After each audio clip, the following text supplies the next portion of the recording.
Hello there, fellow chess players. My name is Lewis from Chess Made Simple, and today we'll take a look at the Legal Trap. Now, the Legal Trap is a trap which has been around for quite a long time, over 100 years. But it's a trap you will come across quite often, actually. So I suppose we take a look at it and show you the main line and also the different variations, so you're fully prepared when you come across this opening or this trap. So we start off with e4, e5. White is going to play knight to f3 to attack the pawn, and black is going to defend that with knight to c6. Now we continue by white playing the bishop to c4, starting an Italian game.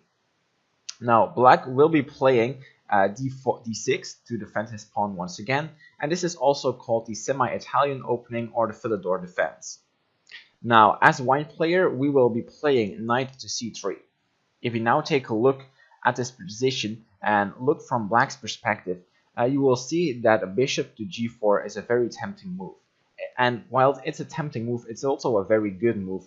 So you will come across this move quite often. So black is going to play bishop to g4. Now this bishop will be pinning down the knight to white's queen. So that's looking really good for black. Now white is going to try to chase the bishop away with a pawn to h3, attacking the bishop. But as a black player, you don't want to really give up the pin, so you're going to move the bishop a square back. So you'll be moving a bishop to h5, having the pin remain. Okay, but here comes the Legal Trap, as the white player can now capture the pawn on e5 with his knight. Now, at first glance, this kind of looks like a bad move from white, because now the bishop can just simply take white's queen, gaining a lot of material. But if you take a closer look at the situation, you can also see that both white's bishop and white's knight are attacking the weak f7 pawn. So yeah, let's continue this the trap.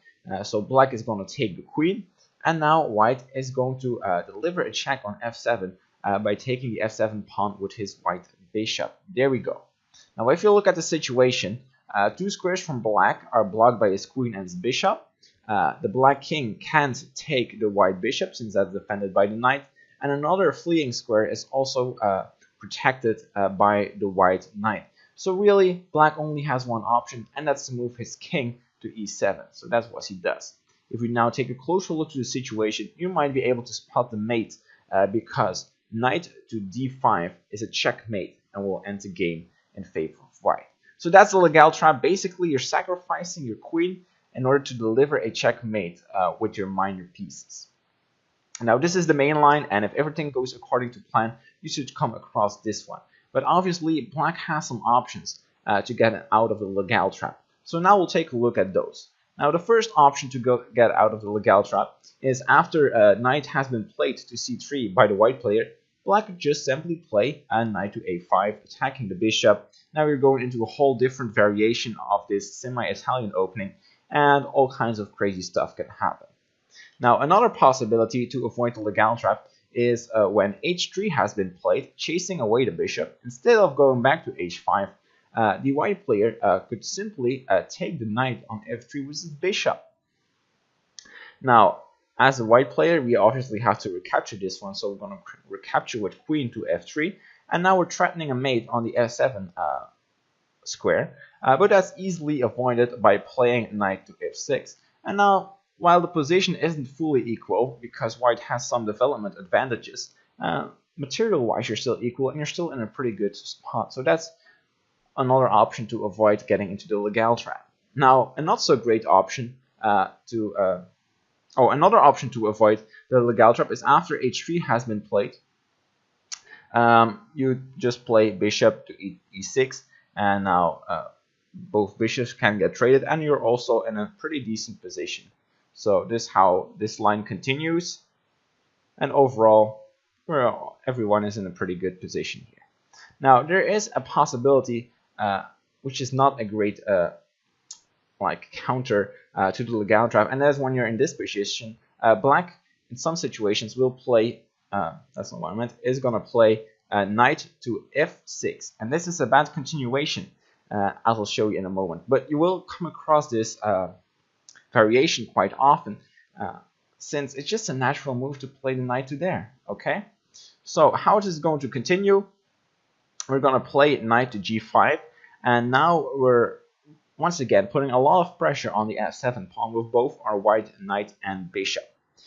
Now, if we look closely, this can be quite devastating, since if we take there with the knight, we will actually have a fork upon black's queen and rook, so gaining material, and also being up a pawn. We could also deliver a check with the bishop, so it's a really dangerous situation to be in as black. In order to defend this, the black player can play pawn to d5, blocking the diagonal from the bishop. Now, we're gonna take that one back with our pawn. Now, black is gonna play knight to a5, chasing away the bishop from the diagonal. Now you can move your bishop back to b5, delivering a check. Black can fix this by doing pawn to c6. Now we're going to take the pawn, black takes back, and now we just move our bishop back to d3. And this is a situation we're in, and as you can see, white has clearly an advantage. He has a much better pawn structure. He's also up one pawn, so that's beneficial in his own right, and he's also a lot more developed. So in this situation, white has a big advantage. So those are all the possibilities black can basically respond to this Legal trap, and hopefully you will have picked something up. Now, one thing I still want to cover is a lot of people question why the h3 move is necessary, because after bishop to g4 has been played, you could just as well play knight takes on e5 right away without pushing back the bishop. But this is not so great because, like, for example, if now the black bishop takes the queen, you can still do the Legal trap, delivering the checkmate, but that's not necessary, because instead of taking the queen here, black could also capture the knight with his own knight, like that. And now the problem arises because we cannot take back the bishop on g4, because now that's protected by the knight. So this can continue by playing bishop to e2, bishop takes bishop, and queen takes the bishop back. And now we're down a pawn. No, we're not down a pawn, we're actually down a piece. We traded for a pawn, so we're definitely in a worse position here than black. So that is something you want to avoid, obviously. Now, if you do push back the bishop, so you play h3, and now now the bishop goes back, obviously, and now when we take the pawn with our knight on e5, and now the bishop doesn't recapture the queen, but instead black is going to take the knight on e5 like that, like we saw previously. Now we can very easily capture back the bishop on h5 because we pushed him back with our pawn. So now we're going to take the bishop on h5 with our queen. There we go. Now you could say, okay, we still lose a piece here because now the unprotected bishop on c4 can get captured by the knight, but that's also really a problem since we can deliver a check on b5 and recapture the knight. There we go. And now we have the advantage because we won one pawn, and we are also a lot more developed. So we are definitely in a much stronger position. Now, one last thing I want to look upon is after we have captured the bishop on h5, black could also play, for example, pawn to g6, basically attacking the queen. And because his pieces are placed in such a way, most of the squares the queen can flee to are blocked. So now the queen just has to go back all the way to e2. But that's not really a problem because now the bishop is once again defended by the queen, and we're still up a pawn, so nothing really happened, and it's just also another great line for white. So that was the Legal trap. Hopefully I was able to answer most of the questions you had concerning this trap. If you have any more questions, please put them below down in the comments. I'll do my best to answer all of them. If you want to get update on future chess videos, chess traps, chess openings, chess games, tips and tricks on how to beat other chess players, definitely subscribe to the channel. Also, drop a like if you did. Take care, fellow chess players, and see you next time.